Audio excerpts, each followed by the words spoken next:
Nothing in this program should be considered investment advice. It is for educational purposes only. Please hit pause and read this disclaimer in full. In a risk-off scenario in a recession, what's going to fund the government debt is people selling risky assets and buying safe assets. So there'll be we're going to fund this problem through a stock market correction. That's how it's going to happen.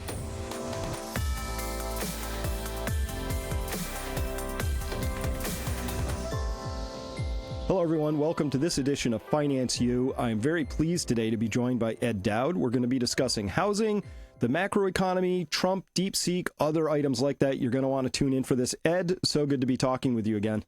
Good to be here, Chris. Thanks for having me on. So, let's start. First, people can find you over on Twitter. You're very active there, at Dowd Edward. And, of course, financetechnologies.com, finance spelled P-H-I, financetechnologies.com. And I want to start here. Let's talk about what do people care about. I care about housing.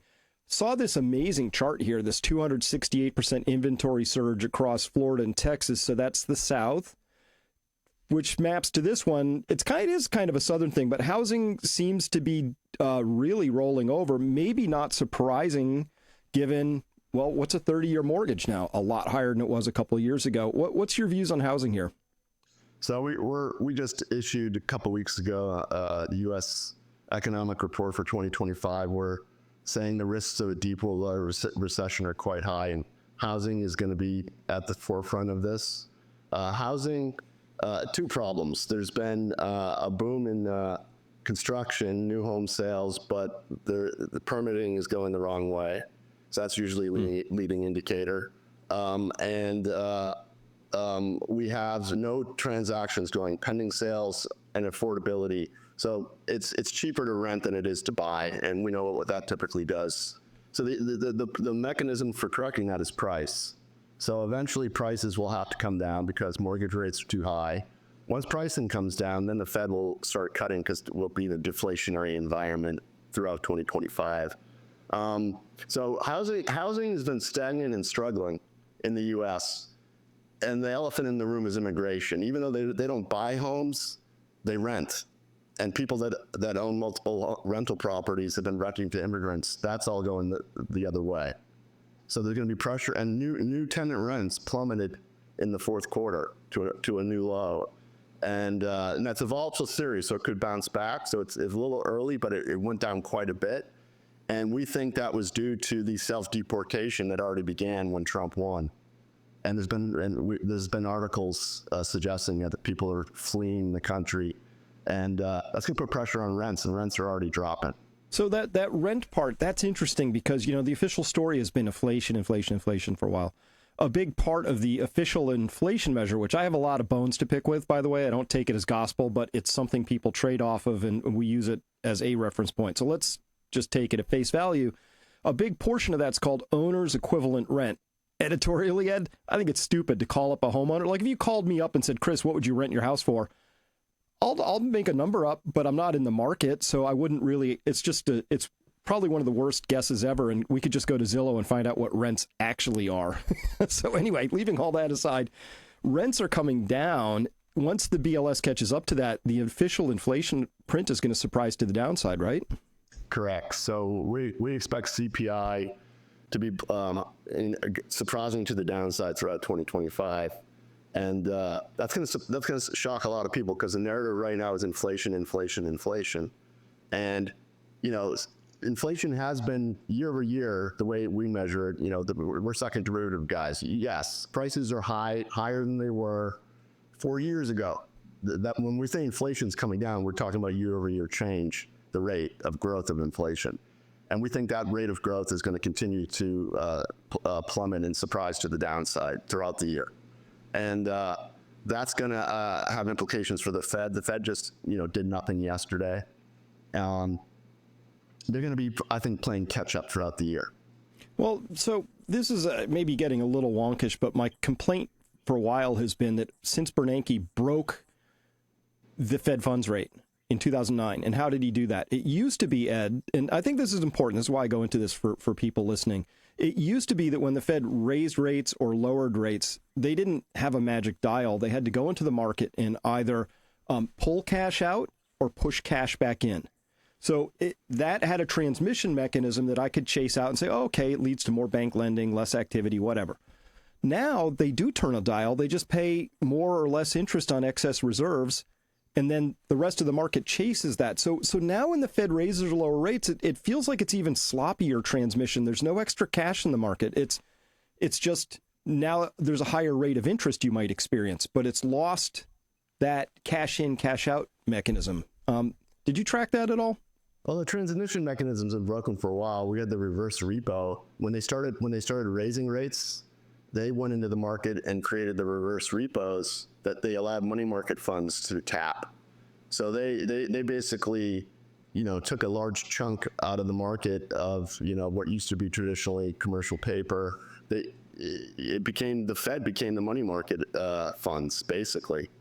And that now reverse repo is going the other way. And that's going to be interesting. I don't know what the effects are going to be, but there's definitely M2 went negative year-over-year growth in November of 22, first time since the Great Depression. We had a couple bank failures. People forget. We had, in March of 23, a bunch of big banks just disappeared. Then the Fed came in and did their bank term funding program. And that at the time we had the bank failures, that was because there was a duration problem, right? So they went from 0% interest rates to 5.5%. A bunch of people became worried about the unrealized losses on the balance sheets of some of these banks, and then the Fed started lending against those losses. But what the Fed's not going to do is lend against credit risk, and we went from duration risk, now we're entering the credit risk part of the equation. We all know about the commercial real estate problem, and we also know the Fed put out a report at the end of November. The New York Fed saying that the banks are extending and pretending. So they're pretending these loans aren't bad, but they're going to have to, at some point write these off. And that's coming this year. The Fed is not happy with the banks for extending and pretending and hiding losses. So we're going to see commercial real estate losses roll through. And then what's bigger than the commercial real estate is obviously single family homes and multi-family homes. So that'll be a problem too as we roll through the year. So we're entering the credit part of this problem. We see bankruptcies at all-time, business bankruptcies at all-time highs. And this will roll through the economy eventually. And we're going to see lots of revisions starting in February because I'm sure, I don't know if you've been following this, but there's been questions about the establishment survey versus the household survey. For jobs, yes. For jobs. And they had to revise, I think in September, 850,000 jobs down.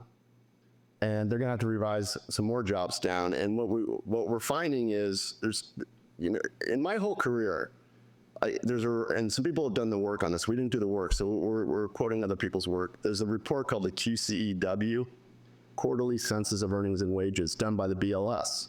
That's the book report. That's reality. That's after they get all the data. The non-farm payroll are the estimates, and there's usually a disparity between the reality and the estimates, but it should net out over time to zero over time. And the QCEW for June came in. We get September's in February. And there was a 7 sigma disparity between the establishment survey, the non-farm payroll, and the reality. And that was a 1.25 million jobs to the downside. So the question is, was the Biden administration bureaucratically incompetent, or was there fraud, or a combination of both? You tell me. 7 sigma is a big problem. So what did that do? I don't know. I think fourth quarter GDP numbers just came out, and they came in lower than expected. What the BEA, the Bureau of Economic Analysis, which is different from the BLS, they saw the QCEW. They started to revise down some of their income accounts, and so we're going to see revisions, I think, to third quarter GDP, and I think when all said and done, the NBER will say that the recession started in the fourth quarter. I think Well, I think that's what we're a year and a half, 2 years from now. Yeah. Well, I think you saw Peter St. Onge and another gentleman, I forgot his name, but they sort of reran the inflation numbers and said, well, they're a lot higher than advertised, where, if the BLS had said 26% inflation since 2020, they said it was closer to 40%. When you run it by that number, you find that we've actually been in sort of recessionary territory, which matches the social mood, right? A little bit. People get irritated, cranky, upset. That's what recessions are. They're kind of dark periods. That maps better. I think the government gaslighting has been extraordinary. And to your question, I consider it to be fraudulent until otherwise, because if you flip a coin and it comes up heads 11 out of 12 times, I'm going to guess it's not a fair coin. That wasn't just simple incompetence on the part of the McJobs number by the Biden administration. Well, the other thing that was very inflationary was the 10 to 15 million illegals coming into the country. Oh yeah, let's talk about that. So that's the elephant in the room. That net legal migration is 1 million a year. 1 million. What we saw the last 4 years was literally an unprecedented economic variable that was introduced into the economy. And it's already starting to come out that billions and billions, I think it's going to be, closer to $1 trillion, of money went to NGOs to facilitate. This was not just people coming. This was a logistical endeavor that was purposeful, that brought these people over the border, find them accommodation. Some people got goodies. Some people found jobs. I don't know if you remember, but after COVID and the disabilities went up, there was a period where the help wanted signs were everywhere.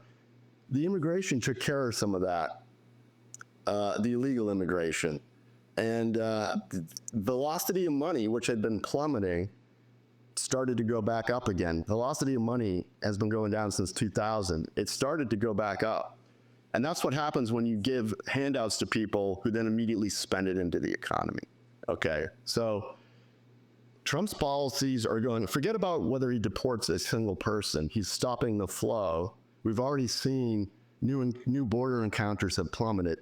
So it's the second derivative. The flow is going the wrong way. It's stopping. So all the juice from the Biden administration, which we'll find out, where it was government spending and illegal immigration, is all going to reverse under Trump. So I thought that was genius of Trump to just freeze the funding, because then you have to find out what's happening. You may know this, but Brett Weinstein and I, Michael Yon took us down. We went to the Darien Gap, got in a little dugout canoe, went in the jungle, watched these people coming out. And what caught me, Ed, was exactly what you were saying, was that this wasn't poor huddled masses coming, struggling out. This was a well-oiled machine. There was kits, maps, station houses, well-planned. I mean, this wasn't a path through the jungle. This was a rut of human migration going from wherever into the United States. It was well-funded. It was a logistical operation that, when we look back on it, was a plan. This just doesn't happen. And the money involved, I mean, we ran 8% budget deficits. The last time we did that was during the great financial crisis. So I would say a large part of that 8% was bringing in the 10 to 15 million people. And we're going to uncover all that. So okay, so just economically, though, what's the impact? You've hinted at it. You've said it was inflationary to bring these people in. How so? So they get goodies, and they put pressure on rents, and they put pressure on all sorts of things, like consumer goods. So they get money, they get assistance, and they spend immediately. So the velocity of money, which had been a problem in the U.S., took off. And now it's not anywhere back to where it was, but that's going to roll over again. And as you know, velocity of money is one of these economic measures that befuddles economists. It's hard to figure out, but one of the leading indicators of velocity of money is credit creation or destruction. And we're starting to see the early signs of credit destruction. Delinquencies, credit cards are going up. Consumer credit is rolling over. We saw Ally Financial a couple weeks ago get out of the mortgage business, looking to sell their credit card business. So this is how it begins. So the velocity of money, we think, is going to go way back down. And then you add on top of that the stop of flow of illegal immigrants, it's going to go the wrong way. And that's good for the middle class, I mean, the biggest risk to a middle class person is losing their job, right? So if you don't lose your job, prices are going to be coming down. Trump's going to restructure the economy, stop this favoring of illegal immigrants. There will be, we think, in our estimation, a recession, and that's proof positive that he's restructuring the economy. And he's getting basically an economic turd, a fake economy handed off to him, and he needs to fix it. And, you know, Besant needs to he wants to reduce the budget deficit to 3% from 8% by the end deflationary. By the end of 28. He also has a problem where Yellen funded a huge ton of the debt in the last 2 years in the short end of the curve, 3-month T-bills and 6-month T-bills, which also had a stimulative effect in the economy. It's the most pristine collateral, 3 and 6 months, so that facilitated speculation and leverage. He needs to term that out, and a recession would help him term it out. So, 10 years are, I think 4.58 right now, and 30 years are a little higher. In a recession, he'll be able to term that out at lower rates. So the yield curve will remain steep during the recession, but the yield curve will jump down, and he can term out, I think tens are going to like 2.5, 3 when this is all said and done. You know what? Gold and silver are my top choices to protect my wealth against inflation and economic instability. Now, with all the monetary debasement and all these geopolitical risks going on, hedging your wealth has never been more important. I recommend that everybody own some gold and silver physical in your hot little hands. But what if you want to hold it elsewhere? Goldcore is an excellent choice and will rapidly and securely deliver physical gold and silver to your doorstep. But Goldcore also lets you buy and store your gold and silver in high security vaults in places like Switzerland or Singapore or the US at your choice. And for all of my followers, Goldcore will provide your first 6 months of storage for free. With Goldcore, you get the convenience of buying and selling precious metals as easily as stocks, but with the security of your metals being fully allocated and segregated, meaning they sit in a secure location, on a shelf, in a box, with your name and your name only on it.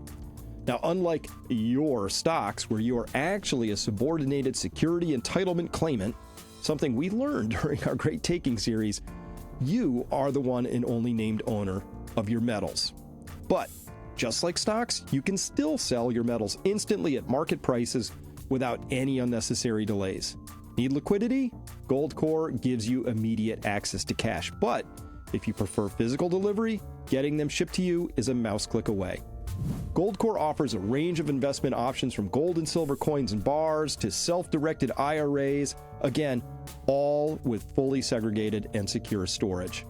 Take control of your financial future today with Goldcore, where investing in precious metals has never been easier, more secure, or more transparent. Remember, Peak Prosperity followers get 6 months of free storage. So sign up now at peak.fan/Goldcore to secure your 6 months of free storage. Again, that's peak.fan/Goldcore. Let's talk about that poison pill that Yellen left. I consider it literally treasury vandalism that she's committed here. So, the debt ceiling magically gets hit on January 21st, first day in office. She's left over $10 trillion of treasury refinancings that have to happen just this year, right? Which you say maybe he can term some of that out and take it from 3-month paper, turn it to 30-year paper. That'd be great. But 10 trillion is a big number. I mean, how much can you really term out when you've got that much paper rolling in a single piece? And that's all courtesy of Yellen. And by the way, we only have $630 billion in the kitty as of a couple days ago and a fractured Congress and Senate. So, I mean, couldn't this become turbulent for a bit?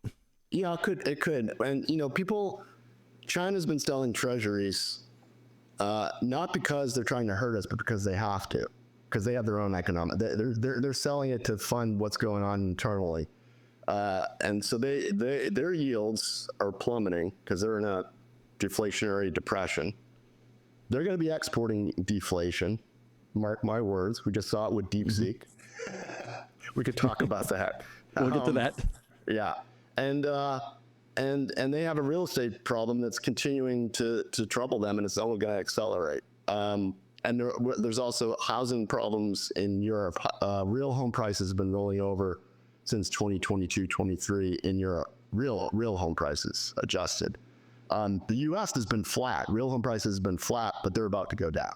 And then let's also not forget, because our economy, quote unquote, looked the best globally, there's been a flight to the U.S. in terms of financial assets. Our stock markets are at all-time peak valuations.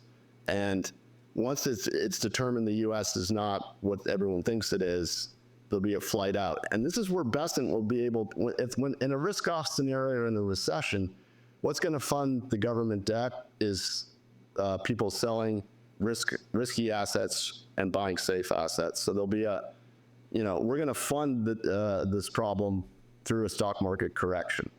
That's how it's going to happen. While we're on it, what do you think of Scott Bessent? I've rather liked what I've heard so far, and I saw Trump give a talk just a couple days ago where he sort of hinted that maybe we could eliminate income taxes, right? I'm pretty sure I was hearing Scott's voice through Trump, where he talked about the period from 1870 to 1913, excise taxes, being wealthy. Maybe we could eliminate the income tax, that grand old era of that period. What are your thoughts there? I think that's noble, but I don't think it's going to happen anytime soon. I think in our report, we talk about trade deficits, and I'm not going to give away the juice, but there's a surprise coming for the Trump administration in a recession with trade deficits. So that if you're gonna fund it through trade deficits, it's going to be difficult during a recession. Getting income from because the trade deficit's at a record high, it won't be at a record high during a recession. Yeah. And what about Scott Bessent? What's your take on him so far? So everyone criticized him, saying he's a Soros guy. Look, people don't understand Soros. There's Soros Fund Management and then Open Society. Soros Fund Management, he doesn't care if you're like a one-horned, one-eyed, purple people-eating monster. As long as you generate alpha, he doesn't care whether you agree with him politically or not. He wants the best, no DEI in Soros Fund Management. So there's plenty of people I know who work at Soros Fund Management who can't stand his politics, but that doesn't matter. So Scott Bessent, eventually got FU money and left because he couldn't stand his politics, and he eventually left. So people need to understand that there's Open Society is where you have to have the DEI right think. Soros Fund Management, that's his engine, and he doesn't do DEI and political think, and so that's so people said, oh, he's a Soros guy and blah blah blah. No, and he's been openly talking about this for years. He's a conservative, and he happens to be openly gay. And so that's another, I love it. Like Trump is anti-gay. He's got the first openly gay, Treasury Secretary. So go figure. But he's not a DEI. He's not woke. He cares about the country, and he knows and he's been, for the last year, he's been on Steve Bannon's War Room talking about what's been going on under the Biden economy. And, he's mostly right. I think one of the things that everyone's missing, though, is this immigration thing, which we talk about extensively in our report. It's really, when you logistically pump in 10 to 15 million people, it's a new economic variable. Not sustainable, but when you stop it, it's going to hurt. Yeah. And two sources, I mean, that was all government money, right? And some of it came through NGOs, which is sort of, they didn't appropriate it necessarily. They just sort of granted it out. And next thing you know, it's out there in spendable form, driving up rents, being spent all over the place. Right. And a lot of these NGOs employ people that are making great money, Catholic Charities being one of them. This is when we write history books and figure out where that money went the last 2 years, it'll be great. It'll be one of the biggest scandals ever. Yeah. Hey, before we go to DeepSeek, I want to get your point of view. I still look at Japan. I think Japan's an issue. This is the Japan 2-year yield. Lancelot, Finance Lancelot look at this, from minus 0.05% to 0.79% on a percentage basis. I don't even know how to calculate that. But this feels like a big deal to me. It looks to me like Japan is maybe starting to lose control of things a bit. And of course, Japan is this really weird story to me, Ed, because they have an aging population that's declining. What they need is a lower economy, but the banking system just doesn't know what else to do besides pump more debt in and just keep throwing money at it to see if they can stimulate it. I think, I'm not sure who's serving who at this point in time. Or does the banking system serve the people, or is something else happening? But it looks to me like Japan is getting a little spicy over there, I think. What are your thoughts? So during August of last year, there was the yen carry trade hiccup when Japan raised interest rates 25 basis points. Yeah. Yeah, from zero. And I think what people need to, and I did a couple interviews and I said, look, in every Fed cycle, when they start raising, they break something. They broke the Bank of Japan. So that is a central bank, so they can do things that other institutions couldn't do in a Fed cycle. But that to me is a sign that the global deleveraging is starting. They're trying to mitigate it. They're trying to stabilize the yen, because you want in FX markets, you want stability. You don't want them whipping around with one, 3 standard deviation events daily, which was going on in August. So they backtracked, the dollar yen imploded after they raised interest rates, and that blew up the carry trade. But then they kind of pulled back a little bit, and then the yen started to depreciate again. So they're in this. We always knew that the global sovereign debt crisis would express itself, and the release valve would be foreign exchange rates. So Japan is in a doom loop. They either blow up the yen carry trade and raise interest rates and go against every central bank is lowering interest rates. They need to raise, and if they do that, they blow up the yen carry trade, which has financial reflexivity implications across the globe, and a deleveraging event occurs. Or they say the yen carry trade for the globe, and they're in a doom loop on their currency, and they have a hyperinflation. So that's where they are. And that's why this Japan problem isn't going away anytime soon. It's whack-a-mole right now. So it can pop off at any moment. And that's the problem. And we don't even talk about that in our report, because that's just one of those things that just, when it goes, it goes.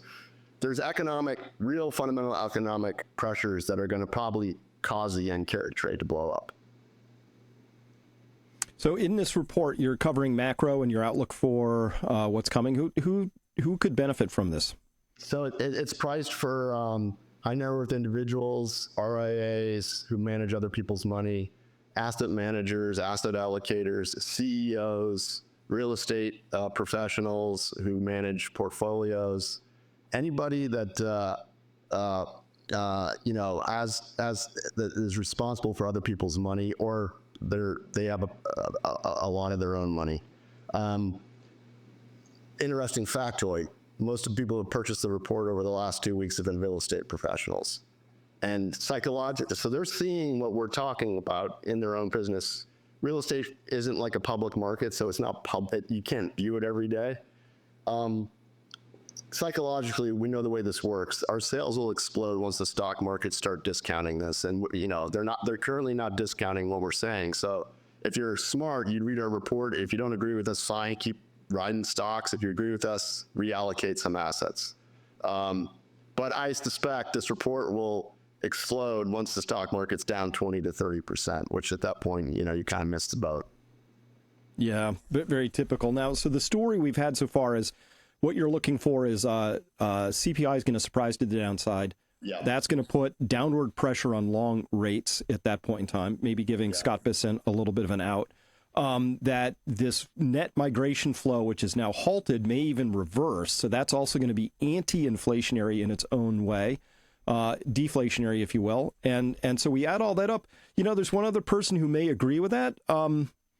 This is Warren Buffett's cash pile. $1/3 of $1 trillion. That's a big number. Look at that middle finger at the end there.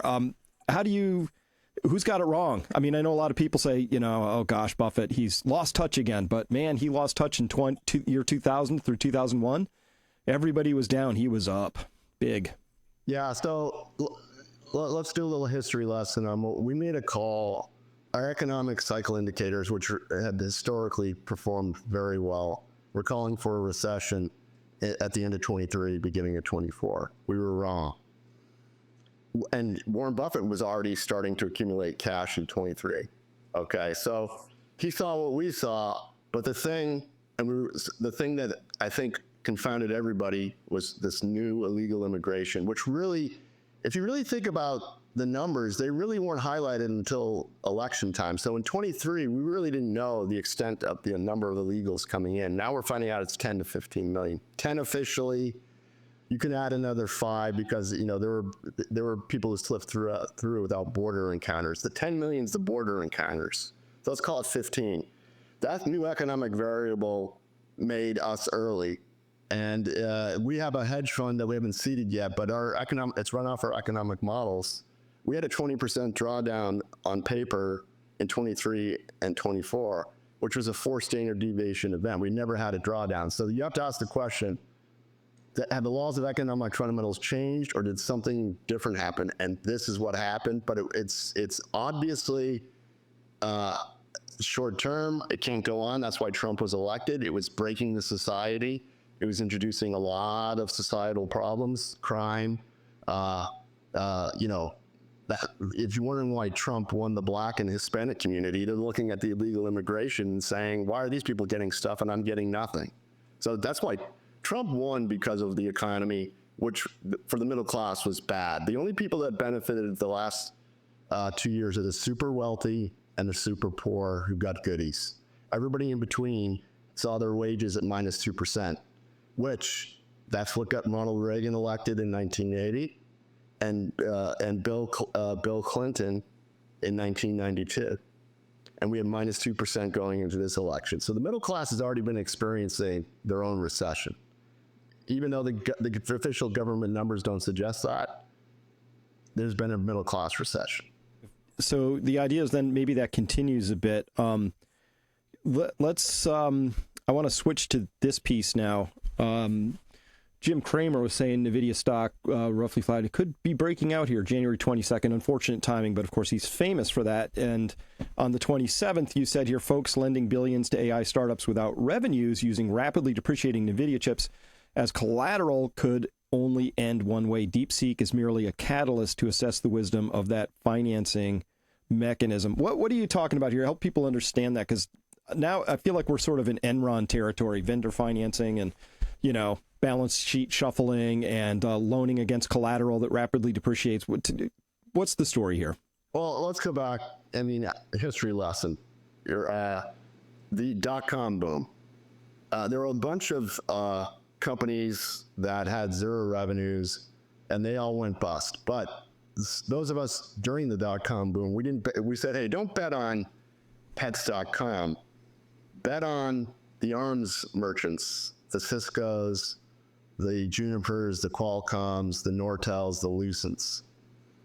And that worked for a while until some of us figured out, there's a bandwidth boom. It was a huge infrastructure build because the internet was going to take over the world. So just like we had in the railroad booms, you overbuild the infrastructure. So we had huge investment in bandwidth. There was, WinStar, WorldCom, all these companies, they all went to zero because they didn't really have any revenues. And WorldCom committed fraud to show that they were cash flow positive. They weren't. So we had this huge overbuild in bandwidth. And then at the end of it, we had vendor financing where Cisco and Lucent were lending money to some of these new companies that had zero revenues. It was the build it and they will come model. And the junk bond market was what financed that back in the day. So the CLEX, these WinStar, they all got junk bond financing. Eventually, the junk bond market figured out they weren't going to get paid, and that seized up, and that was the end. And then we saw what happened to Cisco, Nortel, Lucent. That party ended because there was no revenues to support that infrastructure build. the good news is all that bandwidth didn't go away. These companies disappeared, but then the cash flow positive, Bell companies bought all that bandwidth for pennies on the dollar, and then the Internet 2.0, Web 2.0 companies came like Facebook. So out of the ashes of that infrastructure overbuild, there were real benefits for the economy. Same as with railroads in the 1840s. You overbuild railroads, all the people who overbuilt them lost money, but then pricing collapsed, and then there was a net good for the economy. Same thing with AI. Infrastructure overbuild, funding companies that have no revenue. None of these AI companies make any money. If they do, it's not a lot. They're free cash flow negative to billions of dollars. And there's been this arms race to get NVIDIA chips. And lo and behold, someone thought it was a good idea. Private equity, the new junk bond guys, thought it was a good idea to lend billions to these companies with NVIDIA chips as collateral. So it rhymes and it ends badly because DeepSeek is merely a catalyst, because this was going to happen anyways, all right? Pricing had to come down. You can't have $40,000 GPUs. You just can't. It's unsustainable. Semiconductor, other companies would enter the market. Intel would eventually figure it out. So this was going to happen anyways. What DeepSeek did is figured out a way to take fewer NVIDIA chips, do some query. I'm not a software expert, but they figured out a way to query everything for 1/100th of the cost. And even if it's 50% and they're lying, it doesn't matter. So DeepSeek basically just paused the market, and they're giving it away for free. So you can recreate what DeepSeek did on your own. Now, is that a psyop? It doesn't matter. It doesn't matter. They just blew up the economics of NVIDIA's $40,000 GPUs, and could NVIDIA go to a new all-time high in the next 2 months? Sure, but the starting gun just shot. So to be very clear here, I actually am a big fan of what AI might be able to do. I find utility in it. I think there's things I can leverage it for right now that make my life more efficient, particularly around research. That's all fine. But it's fundamentally a deflationary force to me, because I know I work with somebody who doesn't need an executive assistant anymore because the note-taking function out of AI is so good that they don't need that role anymore. So I can see cases for that. Now, I'm old enough to remember when back in early digital currencies, people were like, oh, Chris, Ethereum is going to just blow everything up because we're going to have smart contracts and look at all these use cases. And here I am 12 years later, like, dude, where's my use case? Oh, it's not that anymore. It's a digital asset now, And so I think AI has some uses, but again, I think we're at the hype stage where people are imagining all the great things it's going to do. I think it's going to do some great stuff. But is it going to justify NVIDIA having a $3.9 trillion market cap to just provide the picks and shovels to it? I don't see it. No, and the way the laws of economics works is for the true benefits of AI to come, like the web, the bandwidth boom, you need pricing to collapse so that, the future AI companies, the innovation is going to come when the infrastructure around it is super cheap and somebody can start something in the garage.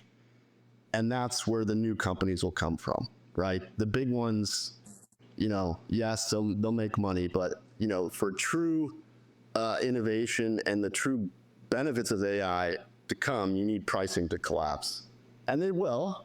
And, and then we can talk about AI. I think this will happen faster than what we saw in the .com boom bust and then the Web 2.0 companies. I think this will be faster, but once AI pricing collapses, the infrastructure of it so that you can cheaply, get all the nuts and bolts to do your own AI, or a company to do their AI rather than, needing $10 billion to do it. Then we'll see people rise from, we'll see new companies emerge. I don't know what they are yet, and it'll be fun trying to figure out who they are. I mean, Google didn't IPO until 2003 or 2.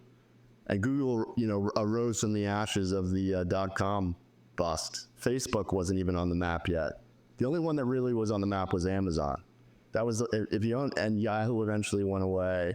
So a lot of the .com companies that everybody owned in their portfolios were gone, except Amazon. And I think that's it. I mean, there's some other ones, but this is the current AI companies, which a lot of them aren't public yet. They're still startups. Those people are going to, anybody invest in those is probably going to lose all their money at some point. And if you know, that's just my guess.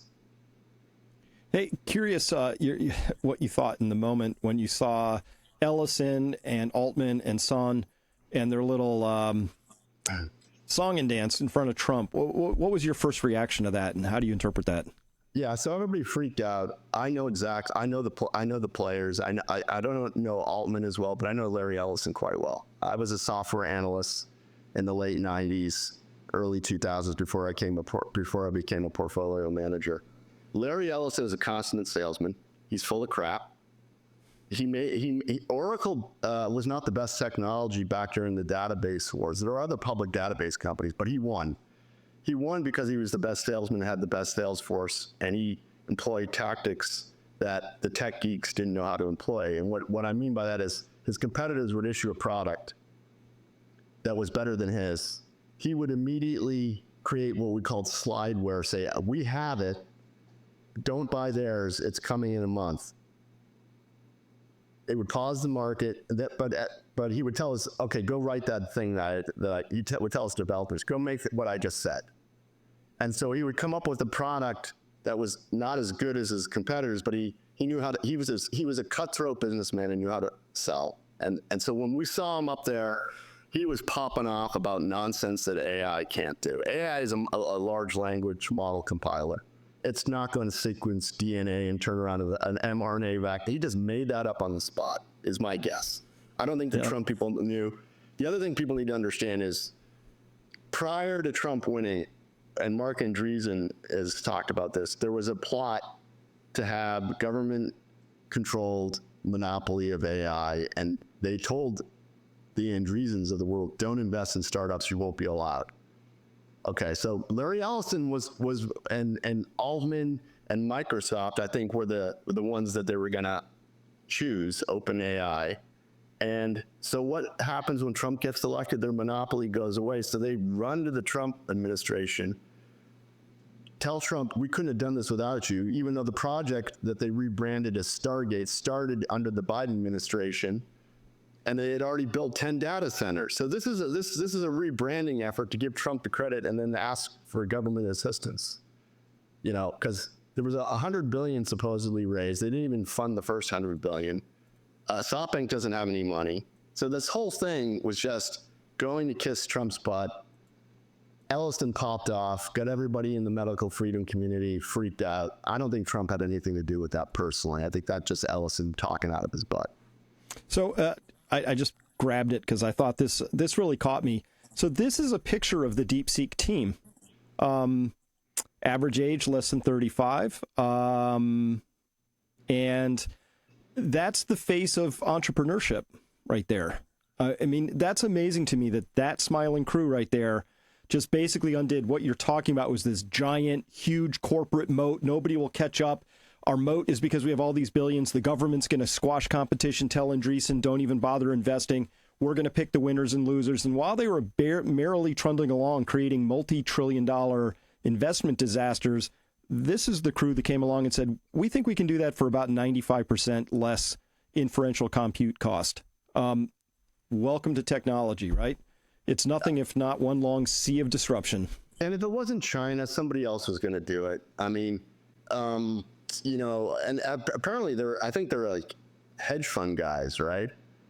They were quant shop. Quants. So I don't understand this technologically, but I was talking to my partner Carlos, who's a quant working hedge fund land. He's a PhD physicist in finance, and he said, yeah, AI neural networks are slow and they require too much. So you know, if I had time and I was working on this, I would have used a quant overlay to figure out that all they're doing is figuring out a way to like grab the information when you need it rather than search everything and then spit out something. So that's it. It's just a different way of processing information, from what I understand. Now, the debate is how much are they telling the truth? It doesn't, even if it's 50%, it doesn't matter. It just doesn't matter. $40,000 GPUs are not sustainable. They're just not. We know semiconductors. We know semiconductor cycles. This is how it works. You remember let's think of consumer electronics. Remember flat screen TVs? I was one of the dopes that bought a $5,000 flat screen TV back in the day when they first came out. Now, and it was tiny compared to what they come out for $300 these days. We just know one thing about technology is that prices go down. Technology is inherently deflationary. Indeed. So as we look forward and round out this part of Finance U, so we've got a recession coming. We've got surprise deflation coming. There's going to be whatever the impacts are of this DeepSeek pin. And as you said, the bubble was already, going to burst itself anyway. But so this is a catalyst. Trillions are going to go missing, obviously, because if you get normal margin compression on NVIDIA chips and maybe there's been an overbuild that's going to take years to burn off, which I think is right. If that collapses back to $1 trillion, just $1 trillion evaluation, right? There's 2.9 missing from people's portfolios. Also tends to weigh on ebullience and animal spirits, all that. Is that a fair summary of what you're looking for the next year? Well, look, the stock market has been in a bubble, and the market is concentrated in 7 names. I think right now it may have changed recently, but 39% of the SPY ETF or the S&P 500, same thing, they're indexes. You can buy the ETF, is 7 names. So if you own the market through an index, you basically are exposed to 40% of your index is 7 names. So if they get cut in half, that won't be good for your index returns. All right. Well, Ed, thank you so much for your time here. Where can people find this report that we've been referring to? And I guess they can follow you at Dowd Edward on Twitter. So how else? Yeah, so at Dowd Edward on Twitter, it's financetechnologies.com with a PH. There's a button at the top. You can go to the product page. You get an 85-page report, deep dive. You get an executive presentation that you can hand off to your boss. And then you also get a video of Carlos and I going through the executive presentation. Excellent. Well, thank you so much for your time today. Thank you. Good to be here, Chris. Appreciate you.